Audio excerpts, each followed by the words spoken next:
Hello दोस्तों, knowledge group पे मैं प्रियंका आपका स्वागत करती हूँ। और जैसा कि आपके सामने है दोस्तों, वो है एसएससी CHL इंग्लिश ग्रामर का 2023-24 के लिए ये बैच है।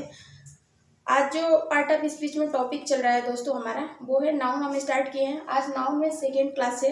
अगर आप हमारे चैनल पे नए हैं तो चैनल को लाइक शेयर सब्सक्राइब जरूर करें, और आपसे जो भी कनेक्टेड हो, आपके दोस्त फ्रेंड्स कलीग्स यार, उनके यहाँ आप हमारे वीडियो शेयर करें, ठीक है। तो चलिए, जो आज का नियम है उस पर हम बात करते हैं। नाउन में आज जो है रूल नंबर 2 है। इसका नियम ये है कि निम्नलिखित शब्द एक वचन और बहुवचन दोनों होते हैं, अतः इसमें एस लगाकर प्लूरल नहीं बनाया जाता, ठीक है।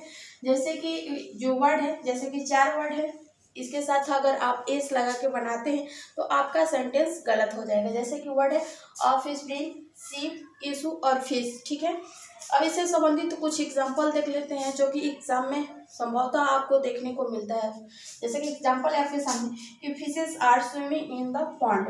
बताएं इस सेंटेंस में कहाँ पे आपको गलती देखने को मिल रही है। भाई साहब, इसने नियम में कह रखा है कि अगर फिश आए, इशू आए, सीप आए या ऑफ स्प्रिंग जैसे वर्ड आए तो आप इनके साथ एस का यूज नहीं करेंगे। अगर आप एस का यूज करते हैं तो आपका सेंटेंस गलत हो जाएगा।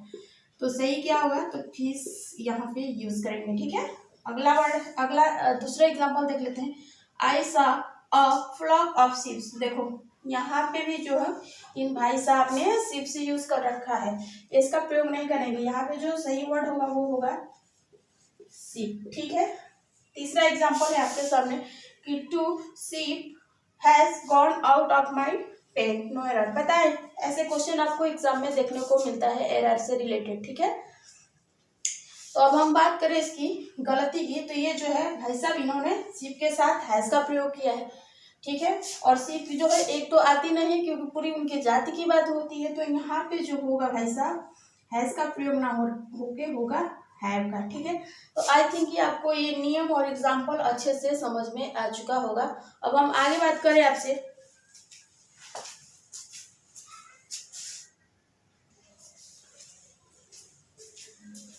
अब रूल नंबर 3 की हम बात करें दोस्तों आपसे, तो जैसा कि दिया है कि सामान्यतः 2,000 रुपीज या 5 लाख बुक्स या 300 वर्ड्स या 10 मिलियन स्टार्स या 2 डजन एग्स या 5 करोड़ एनिमल्स लिखते हैं। लेकिन यदि 1000, लाख, 100, मिलियन, डजन, करोड़ आदि के पहले संख्या सूचक शब्द हट जाए और इनके बाद ऑफ लग जाए तो इनमें एस लगा दिया जाता है।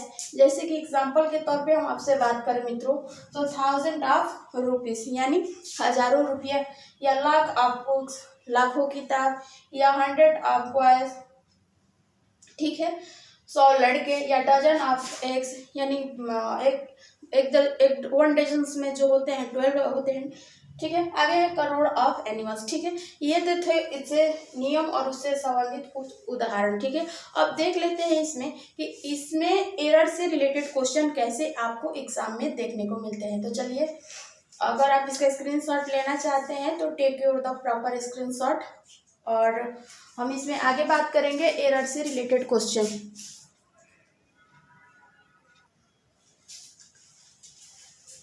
अब आगे इसमें कुछ एग्जाम्पल हैं जो कि देख लेते हैं हमने जो नियम पढ़ा उसके अकॉर्डिंग, ठीक है। और ऐसे क्वेश्चन संभवतः आपको एग्जाम में देखने को मिलते हैं। जैसे कि आपके सामने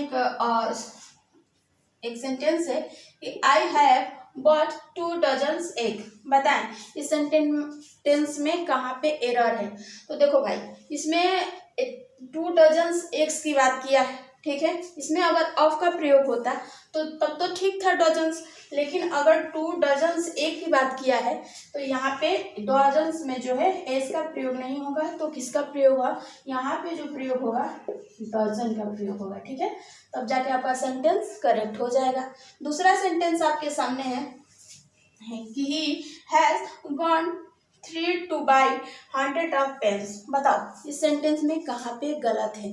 तो देखो इस सेंटेंस में गलत आपको सीधे सीधे एकदम या साफ हम बोले तो नजर आ रहा होगा। यहाँ पे ऑफ का प्रयोग किया है तो यहाँ पे 100 ना होके जो होगा वर्ड वो होगा हंड्रेड्स। क्या होगा, हंड्रेड्स, ठीक है।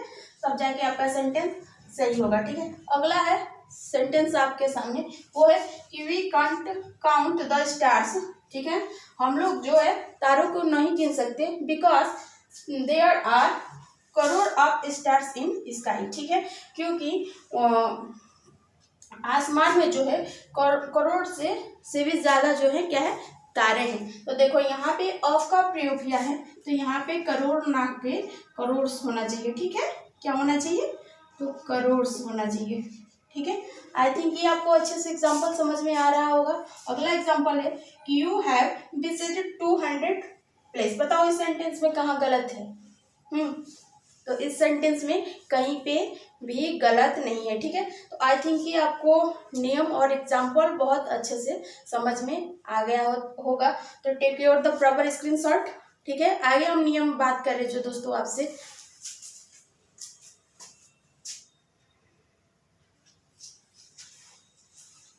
अब आगे आपके सामने रूल नंबर 4 है, जैसे कि आपके सामने है एडवाइस यानी सलाह। फर्नीचर, ठीक है, फर्नीचर मतलब होता है लकड़ी के सामान। आगे है crockery, sensory, poetry, luggage, baggage, information. ठीक है, और मशीनरी और स्टेशनरी जैसे वर्ड आए तो उपयुक्त शब्द जो होते हैं दोस्तों वो अनकाउंटेबल माने जाते हैं। ठीक है, अतः इनके साथ एस कभी नहीं लगाते। क्या करते हैं, एस कभी नहीं जोड़ते हैं, और ना ही इनके पहले ए एम 1 2 3 4 ठीक है लगाते हैं, और ये हमेशा सिंगुलर वर्ब लेते हैं। ठीक है, जैसे कि इससे संबंधित कुछ एग्जांपल है, इसके अकॉर्डिंग आप बहुत अच्छे से समझ जाएंगे। जैसे कि एग्जांपल है कि I have said my furnitures. देखो बताओ इस सेंटेंस में कहाँ पे गलती है, तो यहाँ पे जो इसमें दे रखा है फर्नीचर, फर्नीचर्स नहीं होगा, इसके जगह पे जो यूज होगा दोस्तों वो होगा फर्नीचर। ठीक है, क्या होगा, फर्नीचर। तो ये हमारा सेंटेंस करेक्ट हो जाएगा। ठीक है, दूसरा एग्जांपल है कि my father gave me advice. तो बताओ इस सेंटेंस में कहाँ पे गलती है, तो यहाँ पे हम ए का यूज नहीं करेंगे। ठीक है, अगर ए का यूज करेंगे तो हमारा सेंटेंस गलत हो जाएगा। ठीक है, और तीसरा एग्जांपल है आपके सामने कि all the information are correct. बताओ इस सेंटेंस में कहाँ पे गलत है, तो हम गलत की बात करें तो यहाँ पे जो दे रखा है इसने इंफॉर्मेशन आर। ठीक है, तो यहाँ पे जो है एस का प्रयोग नहीं होगा। ठीक है, तो एस का प्रयोग नहीं होगा, जगह कम है इसलिए हम इसको हटा देते हैं, और आर की जगह पे जो यूज होगा वो इज का यूज होगा। ठीक है, तो सही सेंटेंस क्या हो जाएगा, all the information is correct. ठीक है, तो ये थे आज के कुछ नियम और इससे संबंधित उदाहरण। आई थिंक ये आपको बहुत अच्छे से समझ में आ गया होगा। अगर आपको मेरी वीडियो पसंद आए तो लाइक शेयर और सब्सक्राइब जरूर करें। फिर मिलेंगे नेक्स्ट वीडियो के साथ, तब तक के लिए धन्यवाद। आपका दिन मंगलमय हो।